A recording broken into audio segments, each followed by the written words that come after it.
Victor, welcome. Thank you. Very good to have you here at Big Sound. I guess first off, maybe just tell us what first attracted you to becoming involved in music. Just being a fan, it was really, it was funny how I really wanted to be a record producer. And I don't know actually why. Someone asked me that recently, well, why didn't you want to become a lead guitarist? But I think that at a pretty early age, aesthetics actually meant a lot to me. I was sort of noticing one band that I might love their record and they put another record out and it didn't sound right and I found it hard to listen to. I mean, maybe it was just the songs and that, but at the time I just processed it as production, which is funny. I also had a lot of interest in electronics. I was building my own like hi-fis and things like that, and it just seemed to flow. I was trying to play in high school bands and things like that, and I was really liking being involved in that, but sort of also realised I was never going to be a great musician. I just didn't have the patience to practice and learn. I could never in school. You turn up to school and people would be like, "Oh, I can play the guitar all of a sudden." I was, "Where did you learn that?" "Oh, you're stealing cars and chasing girls like we were." You're sitting in your bedroom sort of learning a guitar. It didn't seem really appropriate to me. So it was just a sort of that. I guess it's just where your passion lies is probably where you put the energy in and you get better at that, I suppose. So when you were a kid, what did you think a record producer did? And is it what you've realised they do? I don't know what a record producer does. Well, I've never been really in a studio. I have never been in a studio with another record producer while it's being made, so I've never seen another record producer at work. So, but it seemed fairly clear that it was about, like, there was an adornment to the song, the band, the music, capturing something, listening to my dad's Sun record collection. There was such a sound, and even his like Little Richard records, and then he had like jazz records, and I mean that was just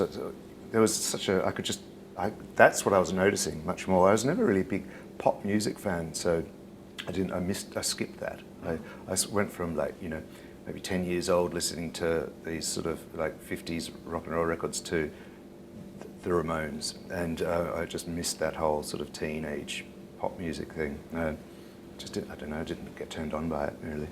How fundamental was it then, that very early listening? Because I mean, obviously those records had an incredibly distinctive quality, and a quality that was as much about the technology being used as it was about the studio techniques. Well, it's sort of, I think what, this is only on reflection, so, but I think the reflection is pretty accurate. To me, it sounded like you're in the room. You could hear room sound. Ray Charles, my father was a big Ray Charles fan, so I could hear, and you could just hear that. And that's probably something I've carried all the way through, and I constantly say, making a record isn't a technical experiment. It's about capturing an emotion, and even if it's a programmed dance track, it's still got to capture emotion and things like that. And that's how it carries through. And to me, a good vocal take, you don't even have to be able to hear the words, but to know what the song's about. And that's like sort of the bottom line as far as I'm concerned. It's like, the example I use often is, everyone thought Kurt Cobain is a genius, but I bet no one knows what his lyrics. You couldn't understand his lyrics, but he conveyed that emotion so beautifully. And there's so many examples of that. So I don't know if that's a great example, but it is an example, and that's for me. So it is about the emotion, and those early recordings really captured it. And I guess between that and punk rock, for me, I wasn't discovering any music that got that emotion between those two as a kid and as a teenager. I guess it's what your older brothers and sisters are listening to, and the music they were listening to just didn't turn me on. It just did nothing until the day I heard a Ramones record, and all of a sudden my whole world opened up again. Right. Do you find that with the way that the nature of the digital environment to work in for production, for example, that in some ways can hinder the process of getting that emotion? Well, I mean, it shouldn't, and I don't think it does anymore, but I always think with production, when a new gadget comes out, people just like boys with toys, they overuse it, and it just takes away what you're trying to achieve. And Pro Tools did that, you know, when it first came out, you know, it was never a complete take, and you know, some of the drummer would play the take, and you get, you know, you just hear all these horror stories of the producer having a Pro Tools programmer who would move every single drum beat in time. You know, I mean, that stuff used to happen all the time. Insane, but you know, so thankfully, I think it's now people have just realized it's just a really good, it's just a medium to record onto, you know.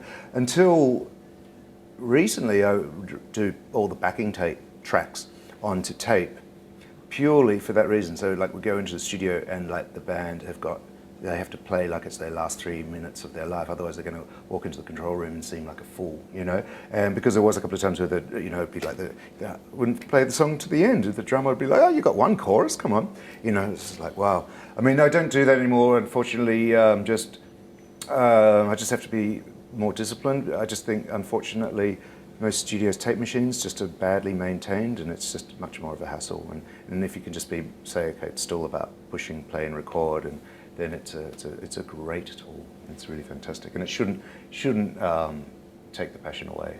I mean, if it does, it's just operator error, you know, pure operator error. And I guess actually that it's how you present the idea of a recording to a group as well. As a producer, you can kind of shape the session in a way as much as the sound itself.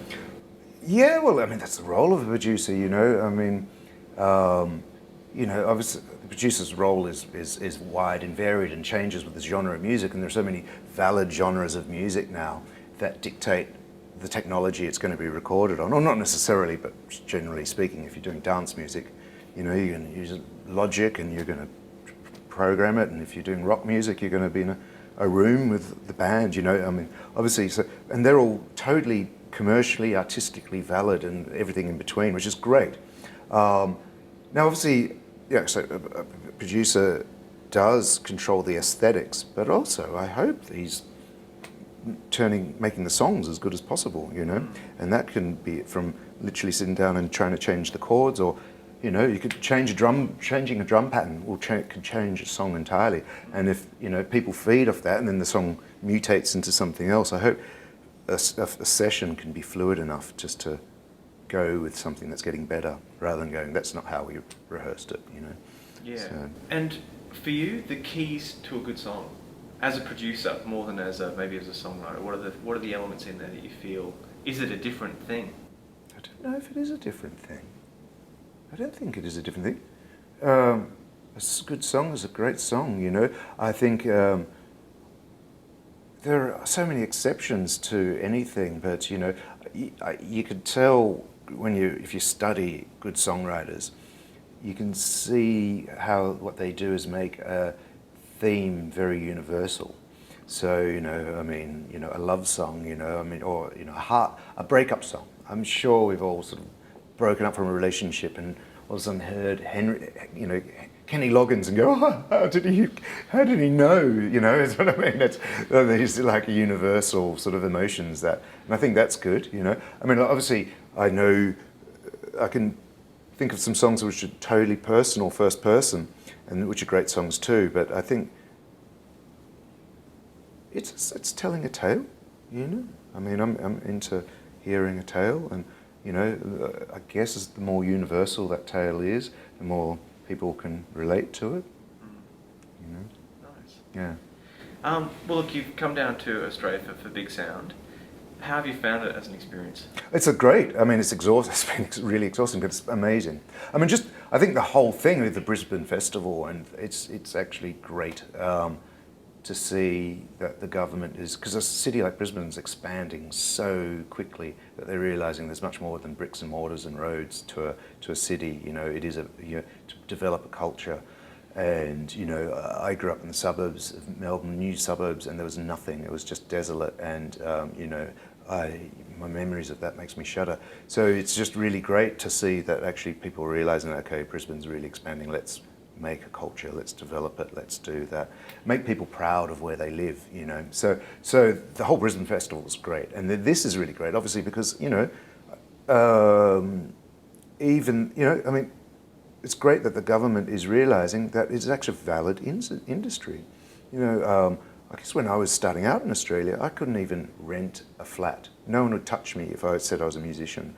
That's like no way. But now, obviously, people are realizing, no, it's a valid art form, it's a valid thing, and that's good. Just the validity of that is essential, because it is. And you know, it is a big industry in America. It's a huge industry. It's like, you know, I don't know where it rates and scale, but I'm sure it generates billions of dollars for the country. You know, and so yeah, and it's part of life. You know, it's music as culture, as art, and food, as you know, it should be valued that way. I think music is undervalued too often. Yeah. And hopefully we're going to change that, or continue to change it as the case. Yeah. I think, you know, with the whole downloading phenomenon and stuff like that, it's actually been reversed, and the people are putting less importance on music. They think, or it's more disposable. Let's put it that way. It's more disposable.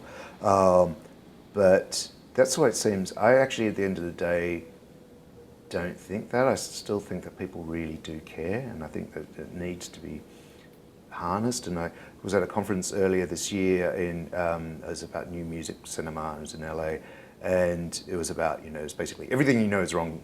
The whole music industry needs to change to move forward. We can't just bend the old rules.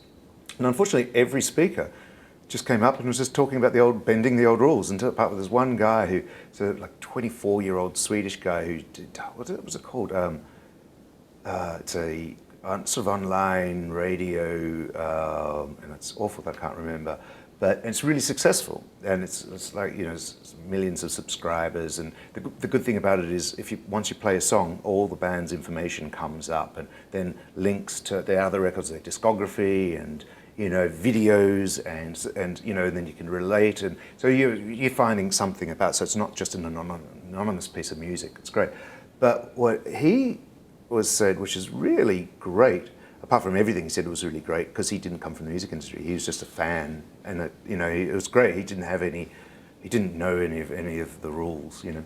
But one of the great things he said was that obviously they can track what all their listeners are doing, and 80% of their listeners, and this is like millions of listeners, 80% of the listeners, they, you know, make your own playlist. 80% of them listen to the whole album, which is actually really great, because the common thought now is that people only want the one song.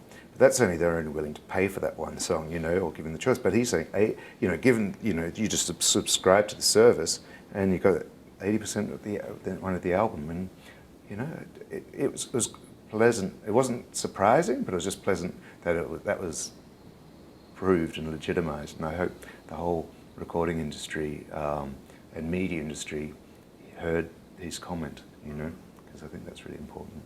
Well, on that note, thank you very much. Yeah, It's sure. a pleasure to have you here. Yeah, no worries.